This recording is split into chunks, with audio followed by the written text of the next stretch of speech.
গল্পের বাক্স বাই রোমানা নুপুর এই চ্যানেলে আমি রোমানা নুপুর আপনাদের পড়ে শোনাচ্ছি শক্তিপদ রাজগুরু লেখে একটি বিখ্যাত উপন্যাস মেঘে ঢাকা তারা। আজ শোনাব উপন্যাসটির অষ্টম অর্থাৎ শেষ পর্ব। শঙ্করকে ও ঘর থেকে বের হয়ে আসতে দেখে মা একটু অবাক হয়। শঙ্করের মুখ চোখ কেমন থমথমে। রাত্রি নেমেছে, পুজো পাঠ চুকে গেছে। শঙ্কর কথাটা জানায়, নিতার অসুখের কথা। সারা বাড়িতে আঁধার নেমেছে। কাদম্বিনী শঙ্করের মুখে কথাটা শুনে চমকে ওঠে। গীতার মুখও এতটুকু হয়ে যায়। কি হবে বাবা, দুঃসাধ্য রোগ, শেষকালে কিনা নিতাকেই ধরল। শঙ্কর সাহস দেয়, আজকাল সেরে যায়, ব্যবস্থা করব আমি কোনো স্যানিটেরিয়ামে পাঠাবার। সে কদিন একটু সেবা যত্ন করো, অন্তত বকাঝকা করো না। ওকে শান্তিতে থাকতে দাও, ওর টাকা সংসার আমিই দেব। মাধববাবু কথাটা শোনেন স্তব্ধ হয়ে। সামনে প্রুফশিটগুলো তুলে দেখবার উৎসাহ নেই। সারা বাড়িতে একটা স্তব্ধতা নামে, রাতের আঁধার জড়ানো স্তব্ধতা। আকাশের তারাগুলো কাঁপছে। শঙ্কর বের হয়ে আসছে। এতদিন পরে দায়িত্ব নিয়েছে সে, কঠিন দায়িত্ব। কর্তব্য করতে আজ সেও এগিয়ে আসে। হঠাৎ রান্নাঘরের সামনে এসে থমকে দাঁড়ায়। মা কাঁদছে। কুপির ম্লান আলোয় দেখে মায়ের চোখে জল। শঙ্করকে দেখে সামলাবার চেষ্টা করে সে। শঙ্কর এগিয়ে যায়। শত অভাব অভিযোগের মাঝে বাঁচবার জন্য সংগ্রাম ক্লিষ্ট যে নারীকে এতদিন দেখেছিল, এ সে নয়। স্নেহ, প্রীতি আর ভালোবাসায় গড়া একটি মাতৃমূর্তি, যে সন্তানের বেদনায় কাঁদে বুক ফাটা কান্নায়। কাদম্বিনী মুখ তুলে চাইল। শঙ্কর মাকে বেশ কড়া কথায় বলেছিল একটু আগে। কাদম্বিনী বলে ওঠে, সত্যি ওকে সবচেয়ে কষ্ট দিয়েছি শঙ্কর। শঙ্কর চুপ করে থাকে। তার গুণমুগ্ধ অনেক প্রতিষ্ঠা সম্পন্ন লোক আছে। আজ দরকার হয় নিতার জন্য তাদের প্রত্যেকে আবেদন জানাবে, সর্বশক্তি দিয়ে চেষ্টা করবে ওকে বাঁচিয়ে তোলার।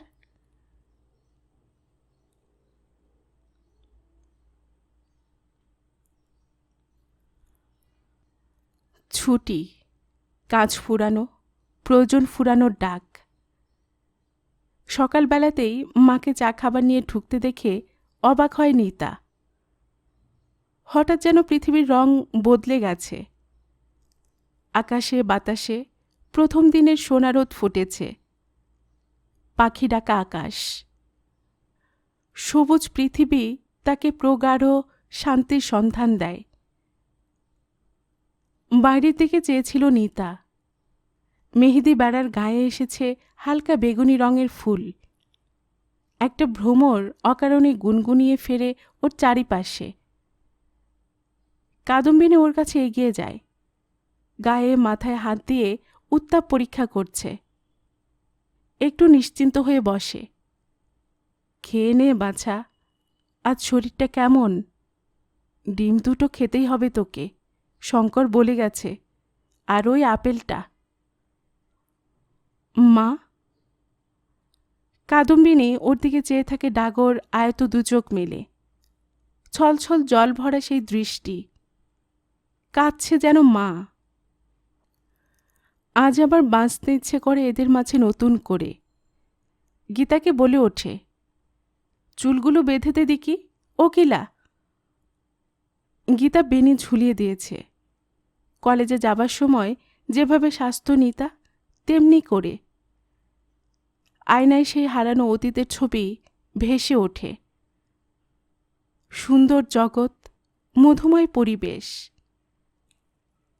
নিতা সহজভাবে বাবাকে জিজ্ঞাসা করে, তোমার প্রুফ ঠিক আসছে বাবা? নতুন বইটা কতদূর করলে?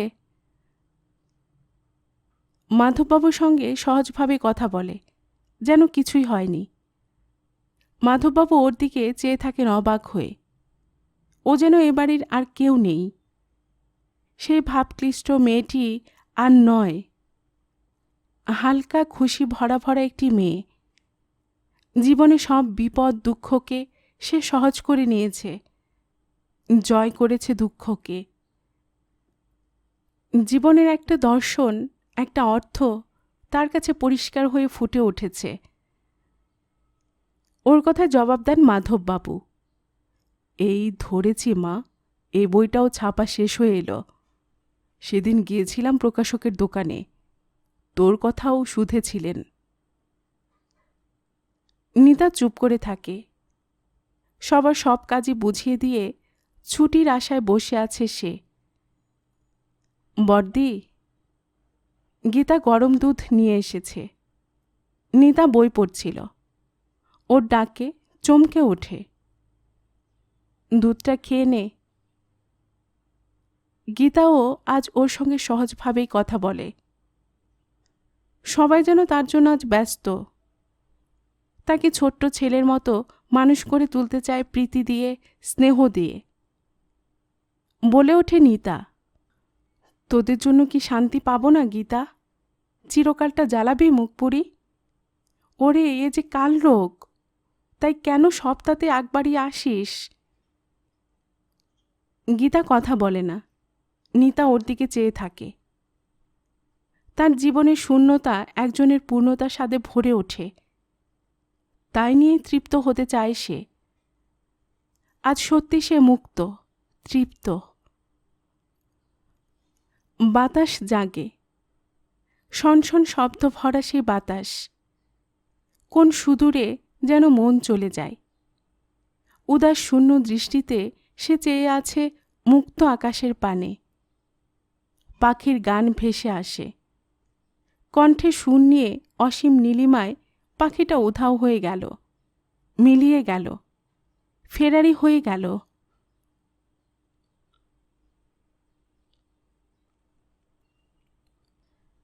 সনৎ আপোষ করেছে জীবনের সঙ্গে। বারবার চেষ্টা করেছে ছক বাঁধা জীবন থেকে ছিটকে বের হয়ে যেতে অন্য পথে, কিন্তু বারবারই প্রতিহত হয়ে ফিরে গেছে নিজে সে মাপবন্ধী জগতে। যেন খাঁচায় বদ্ধ বাজ পাখি, পিঙ্গল চোখ মেলে আকাশের দিকে চেয়ে থাকে। মুক্তির ব্যর্থ আশায় ডানা ঝাপটায় খাঁচায়। ঠোঁট ডানা রক্তাক্ত হয়ে ওঠে আঘাতে, মুক্তির নিষ্ফল প্রচেষ্টায়। তবু মুক্তি পায় না। শেষ অবধি আপোষই করেছে, স্তব্ধ হয়ে গেছে। মধ্যবিত্তের চিরন্তন স্বাভাবিক জীবনকে মেনে নিয়েছে সে। সামনে তার নতুন দায়িত্ব, নতুন অতিথির আগমন বার্তা তাকেও বদলে দিয়েছে। আবার কাজে যোগ দিয়েছে, ফিরে গিয়েছে অফিসের সেই পরিবেশে। সহজভাবে মেনে নিয়েছে সব কিছু। আজ রক্তে আর প্রতিবাদের আগুন জ্বলে না। সেকশনে ঢুকতে কানে আসে প্রবোধবাবুর টিপ্পনী। দেওয়ালেরও কান আছে। ইতিমধ্যে কি জানি কেমন করে কথাটা রটে গেছে যে সনতে চাকরি ছেড়ে অন্য চাকরি খুঁজছে, না হয় প্রফেসরি করবে।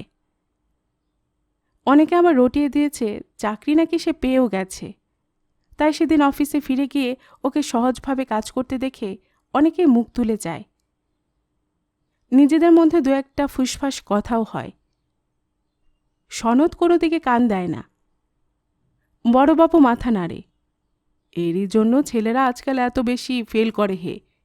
এই তো 2 লাইন কারেক্ট করে ড্রাফট লিখতে পারে না, সে কিনা করবে প্রফেসরি, যত সব। ইতিমধ্যে কালনেমির লঙ্কা ভাগ পর্ব শুরু হয়ে গেছে। একটা পোস্ট খালি হবে। তার জন্য বড়বাবু সাহেবের কাছে দরবার শুরু করেছে। প্রবোধবাবুর ভাইপোর জন্য প্রবোধবাবু চেষ্টা করেছে। এহেন সময়ে সনৎ আবার ফিরে এলো চাকরিতে। দুজনেই মনে মনে বেশ ক্ষুব্ধ হয়।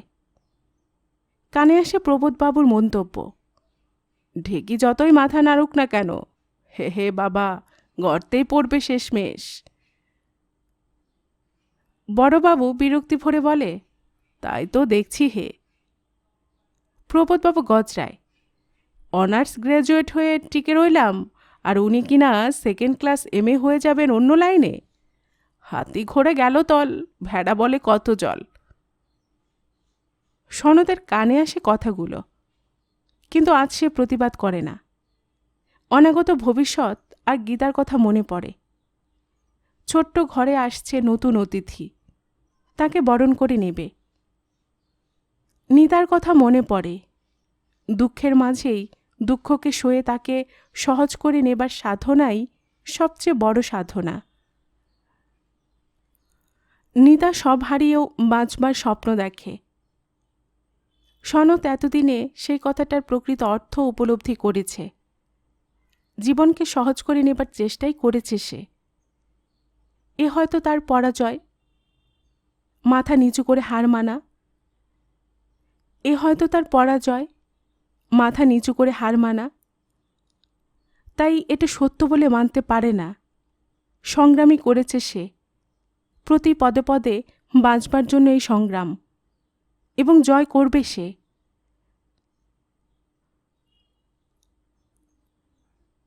শঙ্কর কিছুদিনের মধ্যেই ছুটোছুটি শুরু করে একটা ব্যবস্থা করে এনেছে। এতদিন নিজের ক্ষমতার উপর তার নিজেরই বিশ্বাস ছিল না। আজ সেই লুপ্ত শক্তি সামর্থ্য জেগে উঠেছে। আজ সে অনুভব করেছে নিঃশেষ সাধনায় যে সমাজের মানুষকে সুখী করতে পারে, সমাজের মানুষও তাকে ভোলে না। তার জন্য তারাও দুঃখবোধ করে, সাহায্য করে সর্বতোভাবে। একজনের প্রতি নিঃশেষ প্রীতি আর ভালোবাসা তাকে সম্পূর্ণ বদলে দিয়েছে। অর্থ, আজ আর টাকার অভাব নেই। প্রতিপত্তি, তাও পেয়েছে সে। কয়েকজন পদস্থ ডাক্তার তার গুণমুগ্ধ।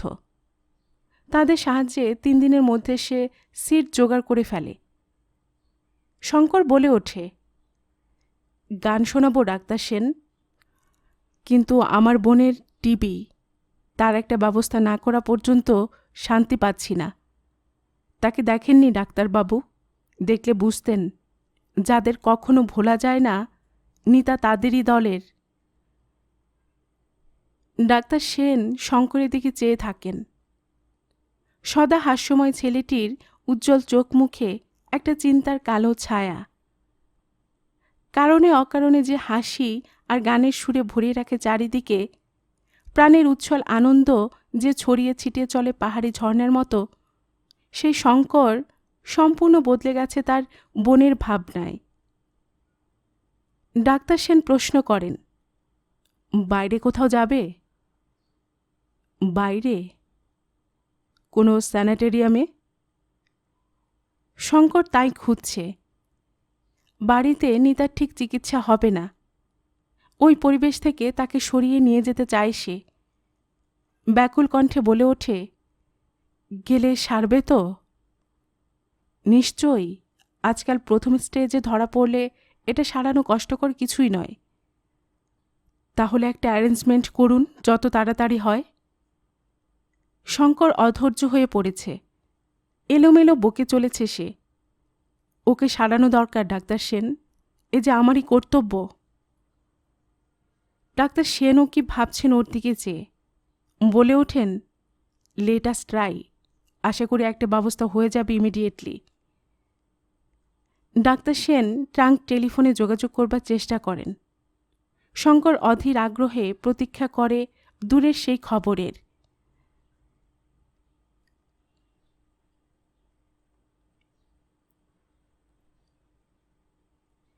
একক নির্বাসিত জীবন। এক ফালি রোদ জানলা দিয়ে এসে লুটিয়ে পড়েছে মেঝেতে। গাছে পাতায় সবুজ আভা। পাখি ডাকা কলোনির খোঁয়া ঢাকা পথ দিয়ে বিকেল বেলায় দলে দলে ছেলেমেয়েরা ফিরছে স্কুল থেকে। তাদের কলরবের শব্দ কানে আসে। বৈচিত্র্যময় জগৎ। পাখি ডাকে, ফুল ফোটে। ওরা বেঁচে আছে। দুঃখ সুখ আনন্দ বেদনা সব কিছুর মাঝে বেঁচে থাকে ওরা। আজ নিতার মনেও বাঁচবার দুর্বার আগ্রহ।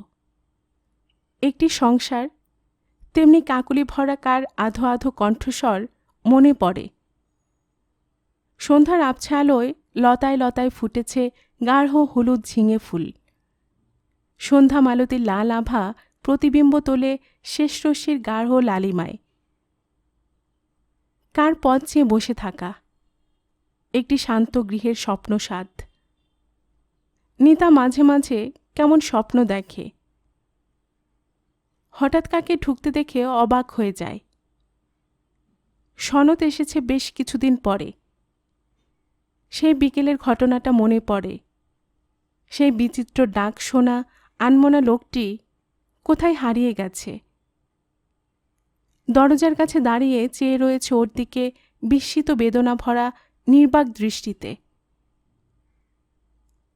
নিতার চেহারায় এসেছে ম্লান একটা আভা। চুলগুলো উস্কো খুস্কো, চোখের ঔজ্জ্বল্যই বেড়েছে মাত্র। ওকে দেখে সহজ স্বাভাবিক সুরে অভ্যর্থনা জানায় নিতা। এসো, দাঁড়িয়ে রইলে যে। সনৎ অপরাধীর মতো ঘরে ঢুকল। পাশেই টিনের চেয়ারটা টেনে নিয়ে বসে প্রশ্ন করে, কেমন আছো?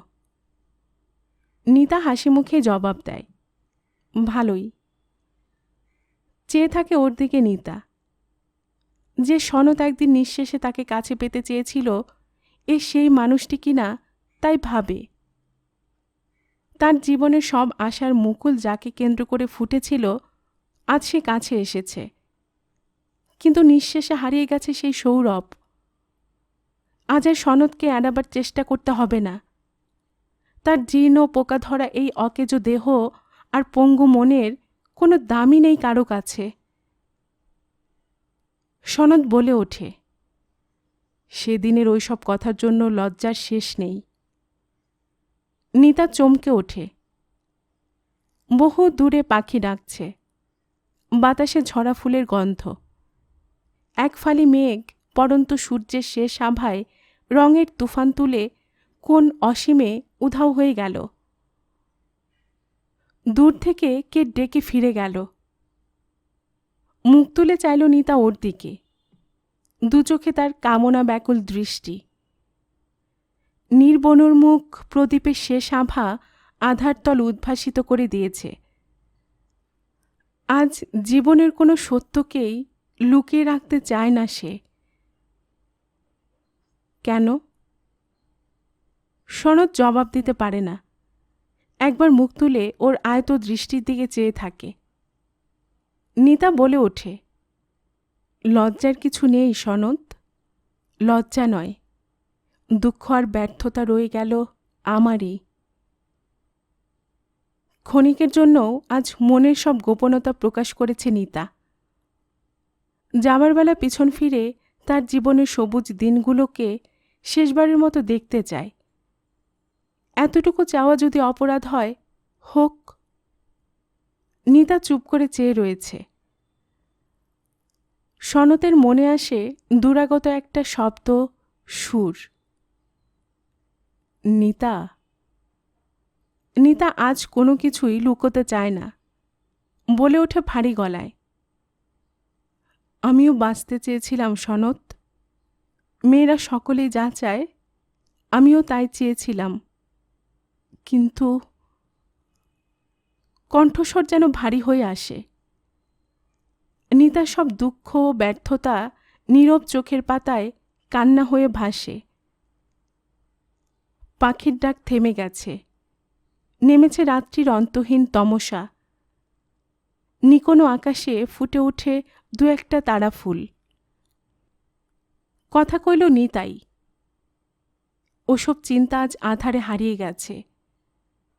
নিতা বলে চলেছে, আগামী সোমবারে চলে যাচ্ছি শিলং। সেখানে স্যানিটেরিয়ামে সিট পেয়েছি। শিলং পাহাড়ে? হাসে নিতা। হ্যাঁ। খুশিতে ডগমগ হয়ে ওঠে যেন অন্য কোনো নিতা। কথার সুরে সব গ্লানি মুছে গেছে। চোখের সামনে ও নতুন দেশের স্বপ্ন। পাহাড়, সবুজ পাহাড়ের বুক চিরে রাস্তাটা গেছে। ছোট ছোট মেঘ জমে কালো সবুজ পাহাড়ের কোলে ঝর্নার ঝরঝর শব্দ আর পাইন বনের ঝড়ের সুরে মিশে আকাশ বাতাস ভরে ওঠে। তারই স্বপ্ন দেখছে নিতা। চমৎকার জায়গা শিলং। হঠাৎ থেমে যায় সে। সনদের দিকে চাইল। সনদের চোখের সামনে অতীতে কর্মব্যস্ত একটি মেয়ের ছবি ভেসে ওঠে। শত কাজের ফাঁকে যে বাঁচবার স্বপ্ন দেখেছিল। সে আর সনদ যাবে সেই দেশে, কাজ ফাঁকি দিয়ে পালিয়ে। কথাটা মনে পড়ে নিতার। তুমি আর আমি কত স্বপ্ন দেখেছিলাম সনদ। আজ একা চলেছি সেখানে। হয়তো আর কোনোদিনই। চুপ করল নিতা। জমাট হতাশা আর ব্যর্থতা তার সব সুর যেন রুদ্ধ করে তুলেছে। নিতা এই দুর্বলতা চেপেই রাখতে চায় সকলের কাছে। হঠাৎ ওর দিকে ফিরে বলে ওঠে, রাত্রি হয়ে গেছে, তোমাকে আবার ফিরতে হবে, তুমি যাও। মনের সব চিন্তাধারাকে কঠিন নিষ্পেষণে স্তব্ধ করে দিল নিতা। সনদ দাঁড়ায়। কি ভেবে বলে, যাবার আগে একদিন আসব। যেন অনুরোধ জানাচ্ছে সে। বাইরের দিকে চেয়ে আছে। তারায় তারায় দীপ্ত শিখার অগ্নিজ্বালা। হু হু শব্দে বইছে বাতাস। আনমনে জবাব দেয় নিতা, আর না আসাই ভালো সনদ। মনের মধ্যে যেন একটা ঝড়ের সুর। এলোমেলো কেমন চিন্তা ভাবনাগুলো ভিড় করে আসে। তাদের দাবিয়ে দিয়ে জোরের সঙ্গে বলে নিতা, তুমি আর এসো না সনদ, এসো না। চুপ করে বের হয়ে এলো সনদ। নিতা এড়িয়ে চলতে চায় জীবনের না পাওয়ার ওই করুণ স্মৃতিটুকুকে। সনদ আবার মন দিয়েই সে চাকরি করছে। অধ্যাপকগিরির চাকরিতে, পড়াশোনায় আর প্রবৃত্তি নেই। সব কেমন শান্ত, স্থির হয়ে গেছে। প্রাণের স্রোত নেই। দমবন্ধ জলার মতো ক্লান্তি আর প্রাণহীন নিস্তব্ধতার ঠিক থেকে শ্যাওলা জমেছে খাদ খন্দে জীবনের প্রবাহে।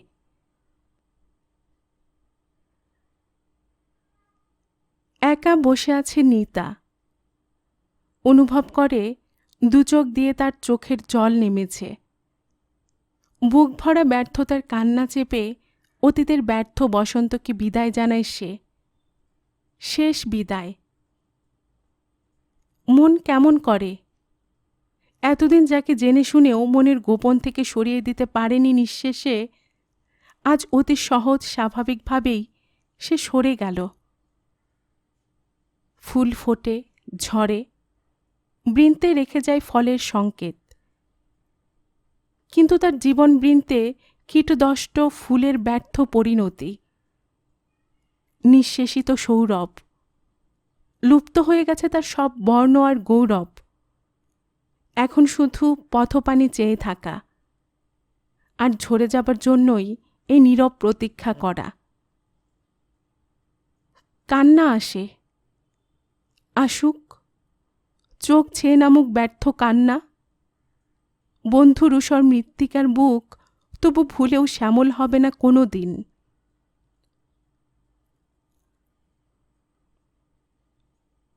পরেশ ফেরিওয়ালা থেকে নিজের চেষ্টায় পরিশ্রমে কিছু মূলধন জোগাড় করে ট্যাক্সি কিনেছিল ইনস্টলমেন্টে। এখন একটা থেকে দুটো ট্যাক্সির মালিক হয়েছে।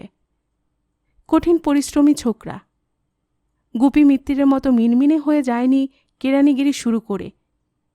এখনও সে সজীব, সতেজ। মনের কোণে একটা স্মৃতি বারবার সবুজ হয়ে জাঁকে। সেই স্মৃতি, একটা মুখ, একটু হাসির আভা যেন পথ দেখায়। তাই হয়তো ট্যাক্সি ড্রাইভারের মতো জীবনে থেকেও সে সব কিছু নোংরামির ঊর্ধ্বে রয়েছে আজও। স্ট্যান্ডে আরও দিলদোস্তে ড্রাইভাররা মাঝে মাঝে রসিকতা করে। আজ তো বহুত কামাই করছো দাদা, হোক না। কে এগিয়ে এসে বোতলটা বাড়িয়ে দেয়। এক আধটু চললে আউর। কি একটা ইশারা করে দেখায় কদর্য ভঙ্গিতে পরেশকে। ওপাশে ওরা হাসছে। এই পরিবেশে পরেশের তবু পা পিছলায়নি। পরেশ জবাব দেয়, ওসব চলে না ভাই।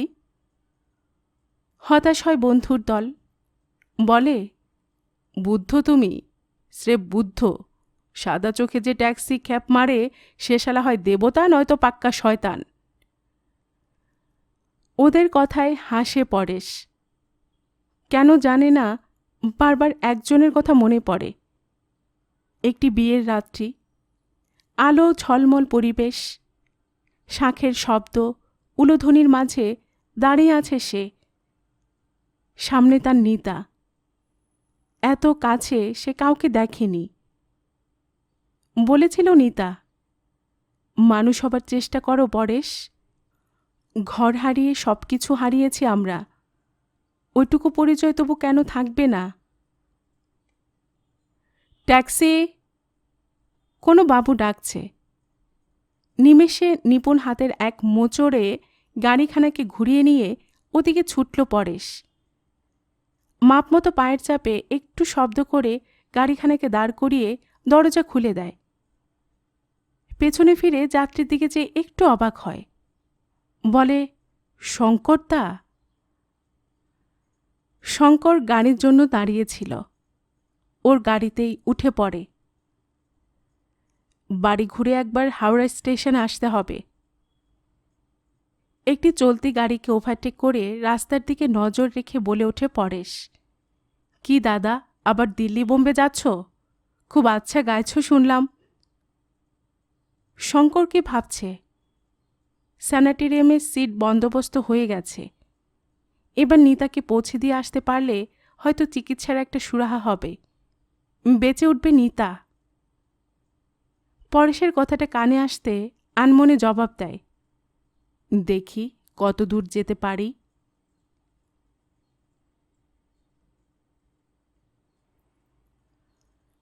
কাদম্বিনীর চোখ ছলছল। মাধববাবু দাঁড়িয়ে আছেন চুপ করে। মন্টুও। গীতার দিকে চেয়ে থাকে নিতা। ওরা সবাই রইল, মনে ওদের আশার আলো। বাড়ির দোতলা উঠছে। গীতার হাতে আগামী অতিথির জন্য একটা ছোট্ট জামার ডিজাইন। মাধববাবু ধরা গলায় বলেন, বইটা সামনের মাসে বের হবে নিতা। নিতা যাবার আয়োজন করছে। আজ বাড়ির সবাইকে কেমন ভালো লাগে। এ বাড়ি ছেড়ে যেতে চোখে জল আসে। বাবার কথা সহজভাবে বলবার চেষ্টা করে, এক কপি পাঠিয়ে দিও কিন্তু। কিরে গীতা, খোকা হলে মিষ্টিটা ডাকেই পাঠাবি, ফাঁকি দিবি না কিন্তু। ছোট বাবু, তোমার জন্য আনবো একটা সোয়েটার। কিরে, এত বড় ছেলে চোখের জল ফেলে? আরে, এবারের মায়া কাটিয়ে আজ যেন যাচ্ছে সে। বাইরে গাড়িতে এসে উঠল। পরে শোকে দেখে চমকে ওঠে। সেই যৌবনোচ্ছল সদা হাস্যময়ী মেয়েটার চোখে আবছা জলধারা।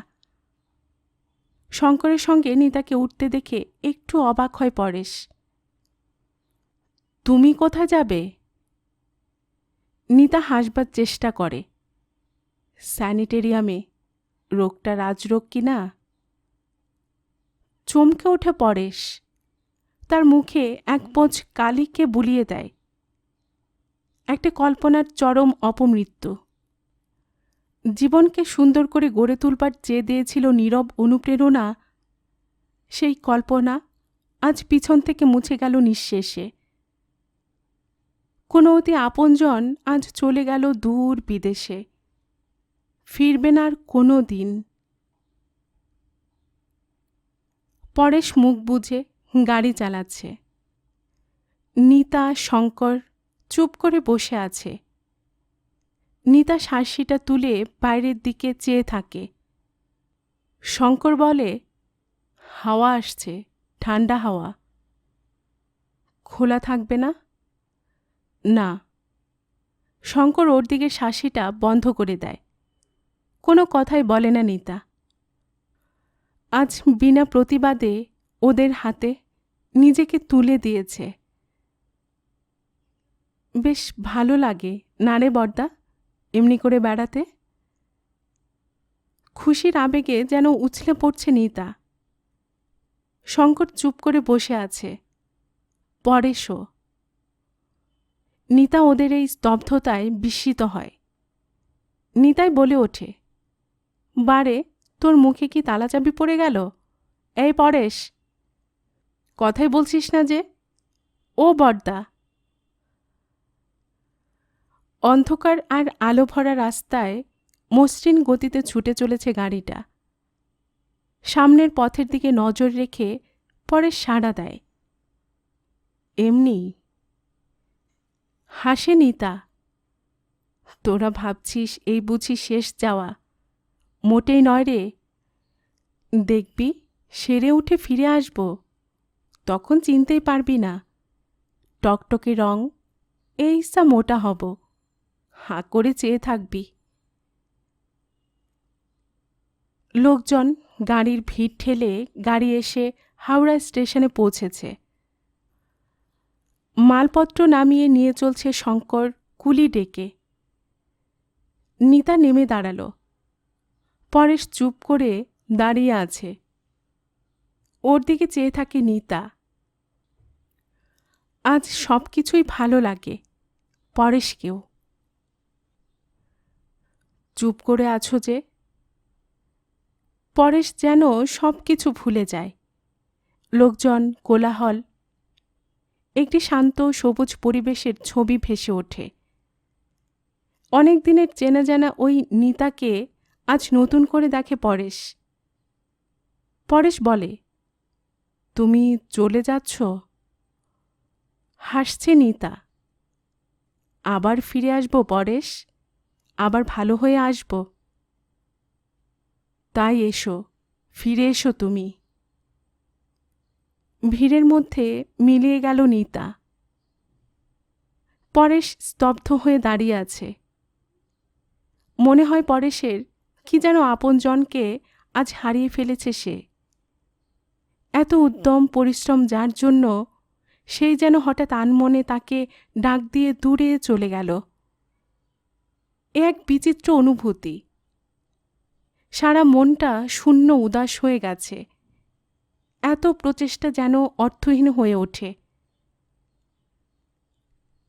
Taxi, taxi! কারা ডাকছে তাকে? অন্য সময় প্যাসেঞ্জার কোনোদিনই ফেরায়নি পরেশ। একটু বিশ্রাম না নিয়েই গাড়ি চালিয়েছে। আজ যেন মন চায় না আর। ক্লান্ত, পরিশ্রান্ত সে। জবাব দেয়, যাবে না এ গাড়ি? কেন? বিরক্ত হয়ে ওঠে পরেশ। যেন নিজের মন বলতে কিছু নেই। এক দণ্ডও তার কথা শুনবার অবকাশ মিলবে না। কড়াসরে জবাব দেয়। এই প্রথম এড়িয়ে যায় পরেশ প্যাসেঞ্জারকে। গাড়ি খারাপ, প্যাসেঞ্জার নেব না। চুপ করে গাড়িতে বসে থাকে। ওদের ট্রেন ছাড়ার শব্দ কানে আসে। নিতা চলে গেল। শূন্য গাড়িটা নিয়ে বেরিয়ে পড়ে পরেশ মহানগরীর পথে লক্ষ্যভ্রষ্টের মতো। একজনকে ছেড়েও ঠিকমতো চলছে মাধববাবুর সংসার। নিতার জন্য কাদম্বিনীর মনের শূন্যস্থান পূর্ণ করেছে গীতাই। বাড়িটা রূপ বদলাচ্ছে। দোতলা উঠেছে। বাড়িতে উঠেছে কলরব, কোলাহল। নতুন অতিথির আবির্ভাব ঘটেছে। মাধববাবু নতুন বই বের হয়েছে। ভালোই চলছে বই। প্রকাশক তাগাদা দেয় নতুন বইয়ের জন্য। ছোট্ট বাচ্চাটার কলরবে সব ভরে যায়। গীতা হাসে। মন্টু অফিস যাতায়াত করে কাঠের জুতো পরে। আবার অনেকটা সুস্থ কর্মক্ষম হয়ে উঠেছে সে। বাড়ির কাজে বাধা দেয় শঙ্করী। বাইরের ঘরখানা ভেঙে ঘর তুলবার আয়োজন করছে কাদম্বিনী। টিনের বেড়ার ধারে সবুজ কুমড়োলতা আর কলা গাছের প্রহরা। ওই ঘরে প্রথমে থাকত শঙ্কর, তারপর নিতাই থাকত। কত স্মৃতি জড়ানো ওই ঘরটুকু, নিতার চিহ্ন আজও সর্বাঙ্গে মাখানো। ওটা ভাঙতে চায় না শঙ্কর, বাধা দেয় শঙ্কর। ও ফিরে এলে তবে ওটা ভেঙো মা। সে কি রে, বিশ্রী লাগবে যে নতুন দোতলা বাড়ির পাশে। তোমার অতীতের পরিচয় একটা জায়গাতেও থাকুক মা। কাদম্বিনী চুপ করে থাকে। মাধববাবু বলেন, তাই থাকুক বড় বউ, নইলে নিতা এসে চিনতে পারবে কেন? আজকের চিঠিতেও লিখব, ওর ঘর তেমনই আছে, ও ফিরে এলে ওর মনোমতো করে করব। শঙ্কর কথা বলে না, বাবার দিকে চাইল। বৃদ্ধ মাধববাবুর কণ্ঠস্বর ভারী হয়ে আসে। বলে ওঠেন, তুই ওদিকে যাবি বলছিলি না? শঙ্কর আসামে যাবে অনুষ্ঠান করতে। ইচ্ছে আছে গৌহাটি থেকে উঠে যাবে শিলংয়ে, দেখে আসবে নিতাকে। মাধববাবুর কথায় সায় দেয়, ভাবছি যাব।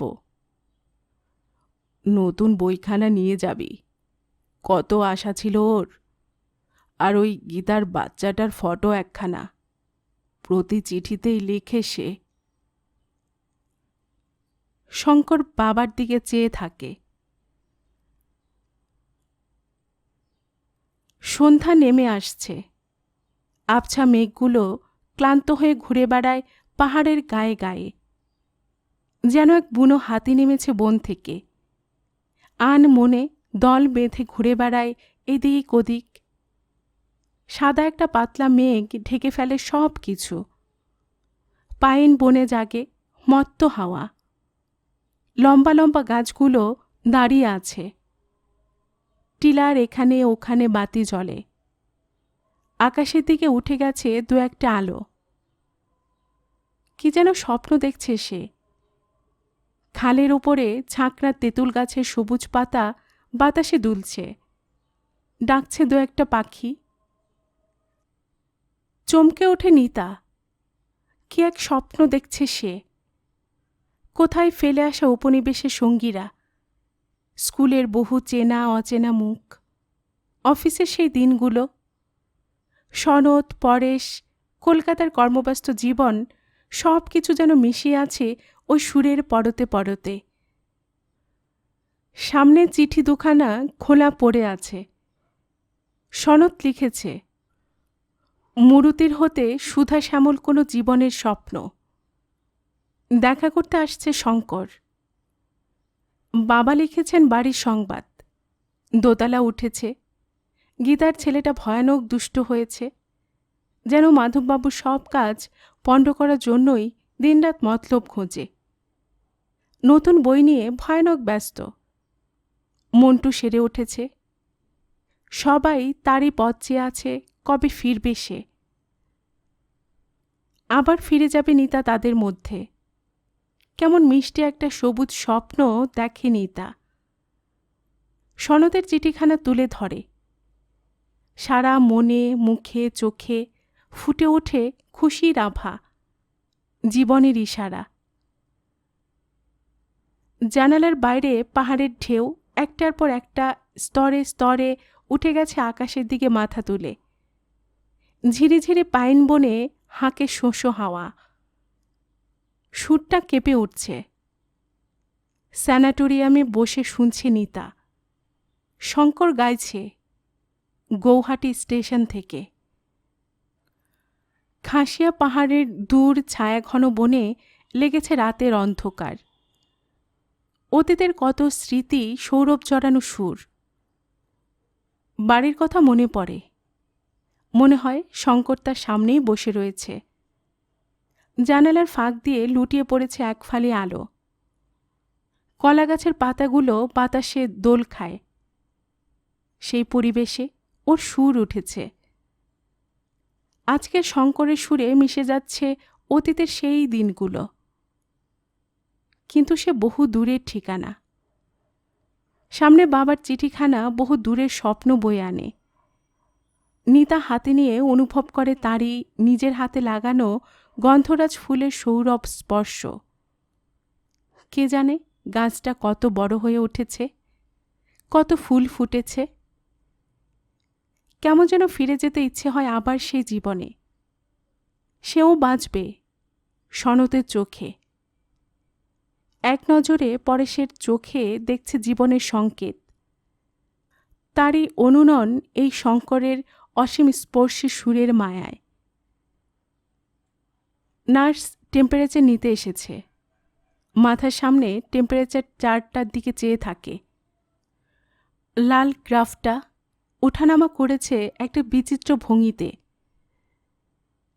কবে এখান থেকে যেতে হবে নার্স? সেরে উঠেছেন তো, কিছুদিন পরেই ফিরে যাবেন। ফিরে যাব? নিতা স্বপ্ন দেখছে। সুরটা তখনও নীরব আকাশে জেগে রয়েছে। ঠুংরির করুণ মূর্ছনা। পিয়াসনে মিলন কি আস সখিরে। সুরটা মনের সব কাঠিন্যকে দূর করে দিয়েছে।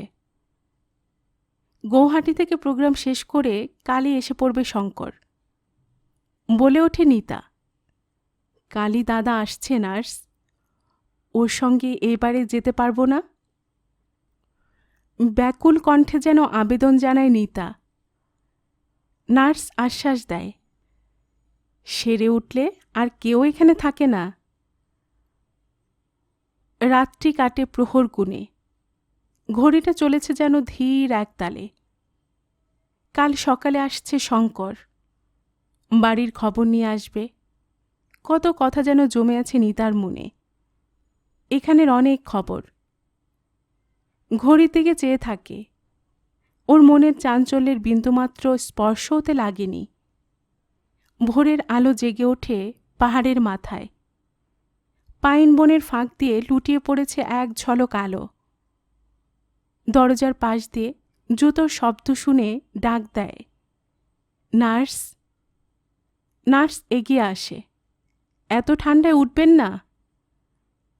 সকালের গাড়ি আসতে দেরি কত? সবে তো ভোর হয়েছে, অনেক দেরি। একটু যেন হতাশ হয়েছে নিতা। অনেক দেরি না? নার্স কম্বলটা ভালো করে মুড়ে দেয় পায়ের দিকে। নিতা ব্যগ্র দৃষ্টিতে চেয়ে আছে বাইরের পানে। মনের ভিতর কি যেন চাঞ্চল্য জেগেছে। আজ মনে হয় আকাশে বাতাসে কিসের সুর। বাড়ির কথা মনে পড়ে। ব্যাকুল হয়ে সে পথ চেয়ে আছে শঙ্করের। কর্মব্যস্ত শিলং শহরের বুকে সবে জাগরণ শুরু হয়েছে। ইয়ার্ডলি লেকের জলের ধারে 2-4 জন ভ্রমণকারী পায়চারি করছে। সবুজ পাহাড়ের মাথায় দেখা যায় আলোর প্রথম রেখা। শঙ্কর এগিয়ে চলেছে স্যানাটোরিয়ামের দিকে। যেতে দেরি হচ্ছে। চড়াইয়ের পথ। একটা ট্যাক্সিকে ধরে উঠে পড়ে। কতদিনের দেখা। শঙ্কর অবাক হয়ে চেয়ে থাকে নিতার দিকে। কি দেখছিস বর্দা? স্যানাটোরিয়ামের সামনে একটা পাইন গাছের দিকে এগিয়ে যায় তারা। ডালিয়া ফুলের ছাড়গুলো এখানে 12 মাসেই রঙের মেলা বসায়। জেগে থাকে ওদের বুকে হাজারো ফুলের হাসি। পাইন বনে উঠেছে সনসন হাওয়া। রৌদ্রস্নাত নীল আকাশ আর ছায়াঘন পাহাড়ে শুরু হয়েছে মেঘের আনাগোনা। বাতাসে ভেসে ওঠে ঝর্ণার সুর। শঙ্কর নিতার দিকে চেয়ে বলে ওঠে, অনেক সেরে উঠেছিস নিতা। ডাক্তার সেনও বললেন আর 2-1 মাসের মধ্যে সুস্থ হয়ে উঠবি। নিতা গাছের নিচে ঘাসের ধারে বসেছে শঙ্করের বর্ষাতির ওপর। মুখে ওর হাসির আভা। বলে ওঠে নিতা, সত্যি বর্দা, আর থাকতে ইচ্ছে করছে না এখানে। কবে বাড়ি ফিরে যাব? হঠাৎ যেন ফেলে আসা জগতে মন ছুটে আবার ফিরে যায়। একসঙ্গে একগাদা প্রশ্ন করে বসে নিতা। হ্যাঁ রে, গীতা, সেই বাঁদরটা কেমন হয়েছে রে? কার মতন দেখতে? খুব দুরন্ত বুঝি? দেখবি বাবার কাজকর্ম সব মাটি করে দেবে ওটা। হ্যাঁ রে, বই কি হলো বাবার? দেখবি বর্দা, বাবার পরের বইখানাও ভালো চলবে। আমার স্পেকিউলেশন, যাতে হাত দেব তাকে ঠিক করে তুলবই। আর বাড়িটা? শঙ্কর ওর কথাগুলো শুনছে এক মনে। নিতা পথের ধার থেকে একটা ডালিয়া ফুল তুলে নিয়েছে, ছিঁড়ে ফেলেছে তার মলিন বিবর্ণ দলগুলো। শঙ্কর জবাব দেয়, বাড়িটা দোতলা উঠেছে, কেবল তোর বাইরের ঘরটা আমি তুলতে দিইনি। সপ্রশ্ন দৃষ্টিতে তার দিকে চেয়ে থাকে নিতা। কেন রে? শঙ্কর জবাব দেয়, তোর ঘর তুই গেলে দেখে শুনে তোর মনের মতো তোলা হবে। নিতা বলে ওঠে, সত্যি? এখানের ঘরগুলো কি সুন্দর! ছোট্ট ঘর হবে, পূব দিকে থাকবে কাঠের জানালা, প্রথম রোদের আলো পড়বে ঘরের মেঝেতে। হঠাৎ থেমে যায় নিতার কণ্ঠস্বর। শঙ্কর চমকে ওঠে, ওর দিকে চেয়ে থাকে। এ কি? বুঝতে পারে না ব্যাপারটা। নিতা স্তব্ধ হয়ে চেয়ে আছে। কোথায় দূর বনে যেন ঝড় উঠেছে। এগিয়ে আসছে বহু চেনা সেই শব্দটা। ঘূর্ণিপাকে যেন তাকে তুলে নিয়ে কোন অসীম শূন্যে উধাও করে দিতে চায়। এতদিন ধরে এড়িয়ে গেছে সেই দুর্বার আহ্বান, ব্যর্থ হয়ে গেছে তার অন্বেষণ। আজ এগিয়ে আসছে অতীতের হারানো সেই শব্দটা। বিপুল আলিঙ্গনে তাকে যেন পিষে ফেলতে চায়। সামনে এসে পড়েছে সে প্রবল আলোড়নের বেগ। থরথর করে কাঁপছে পাহাড় বনানী। দম বন্ধ হয়ে আসে। উঠে চলেছে সে, মাঠ, সবুজ মাটি, রোদের আলোয় অনেক ঊর্ধ্বে। তারই ভালো লাগা পৃথিবী ও ঘরের সীমানা ছাড়িয়ে যেন জোর করে তুলে নিয়ে যায় তাকে। অস্ফুট আর্তনাদ করে ওঠে নিতা। বর্দা! হাঁপাচ্ছে প্রাণপণে সে। প্রতিরোধ করতে চায় ওই দুর্বার ঝড়ের বেগকে। না না, কিন্তু ক্ষীণ সেই প্রতিবাদ দূরে, বহু দূরে, পাহাড় সীমা পার হয়ে দূর ক্রন্দশীর অসীমে উধাও হয়ে যায় সে। সূর্যের রশ্মিরেখার পথ বেয়ে চলেছে নিতা। হালকা হয়ে আসে, স্তব্ধ হয়ে আসে সব কলরব। চোখের পাতায় নামে তন্দ্রা। শঙ্কর চিৎকার করে ওঠে, নিতা, নিতা! দূর থেকে একবার যেন চোখ মেলে কোনো অপরিচিতের দিকে চাইবার চেষ্টা করে নিতা। শঙ্কর ছুটে যায় হাসপাতালের দিকে। Doctor, nurse, nurse! হু হু বইছে পাইনের হাওয়া। ঝর্নার সুরে মিশে গেছে। পর্বত রাজ্যের কোনো শান্তি ভঙ্গ হয়নি। বাতাসে ঝরে পাইন পাতা। ঝোড়ো হাওয়ার ঘূর্ণিতে কাঁপতে কাঁপতে পড়ছে পাতাগুলো ঝর্নার জলে, একটা একটার পর একটা। যেন মহাজীবনের স্রোতে পড়েছে এসে ক্ষুদ্র জীবনের একটি ধারা। সাগ্রহে তাকে বুকে বরণ করে নিয়ে বয়ে চলেছে স্রোতধারা, উত্তাল ছন্দে দূর অসীমের দিকে। স্তব্ধ হয়ে দাঁড়িয়ে আছে শঙ্কর। সব শেষ হয়ে গেল। একটি জীবনের ক্ষুদ্র চাওয়া পাওয়া, কলরব, বেঁচে থাকার জন্য আশার আলোর সংগ্রাম, সব অতল স্তব্ধতায় ডুবে গেল। পাহাড় ছেয়ে আসে অতর্কিত মেঘে। দিনের খেয়ালি আলো কোনো অতলে হারিয়ে গেছে। পুঞ্জ পুঞ্জ মেঘ নামে পাহাড়ের বুকে। সাদা হালকা জলকণার ঘন জবনিকার আড়ালে পাইন গাছের গুঁড়িগুলো কালের প্রহরীর মতো জেগে থাকে। শনশন শব্দে নামে বৃষ্টিধারা। একটি সত্তার নিঃশেষ অবলুপ্তি ঘটে অসীম পাহাড় ঘেরা মেঘলোকে। বৃষ্টি নেমেছে, অঝোর বৃষ্টি।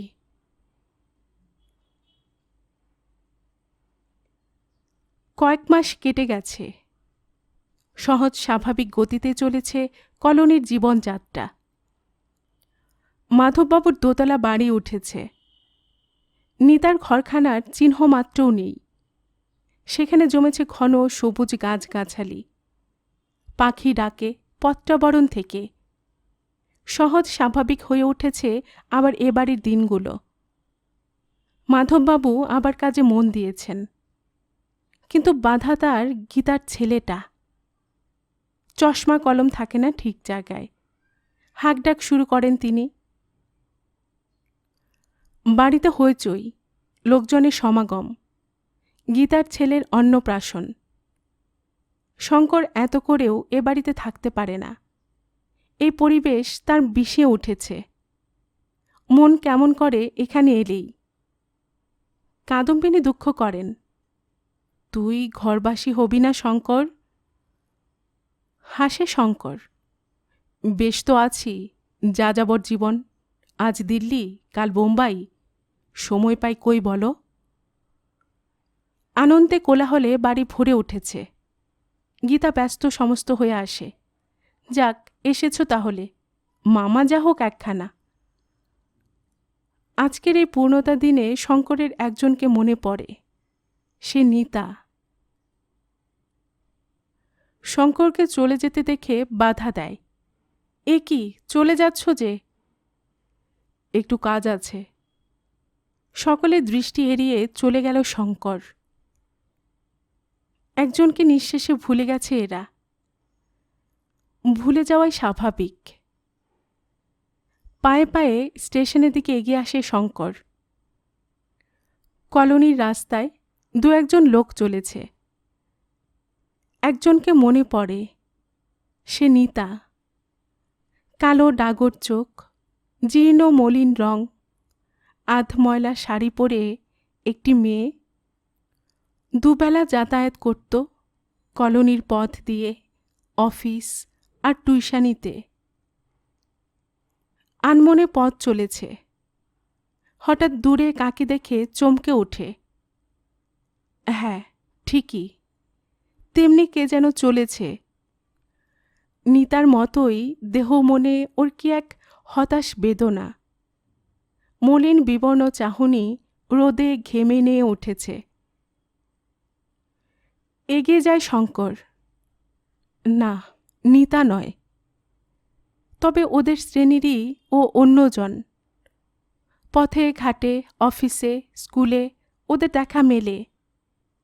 জীবনে ওরা স্নেহ, প্রেম, প্রীতি কিছুই পায়নি। সবাই ঠকিয়েছে ওদের। এতটুকু ভালোবাসা থেকেও পৃথিবী ওদের বঞ্চিত করেছে। বুক ভরা প্রেম ব্যর্থ জ্বালায় জ্বালিয়ে খাক করে দেয় ওদের। নীরবে এগিয়ে চলল শঙ্কর স্টেশনের দিকে। স্ট্রাপ ছেড়ে স্যান্ডেলটা টানতে টানতে এগিয়ে চলেছে মেয়েটি ব্যস্ত সমস্ত ভাবে। ট্রেনের ঘণ্টা হয়ে গেছে তার। এ ট্রেন ফেল করলে অফিসে লেট হয়ে যাবে। নিতার কথা মনে হয় শঙ্করের। সেও ব্যর্থ হয়ে কেঁদে ফিরে গেছে শূন্য হাতে।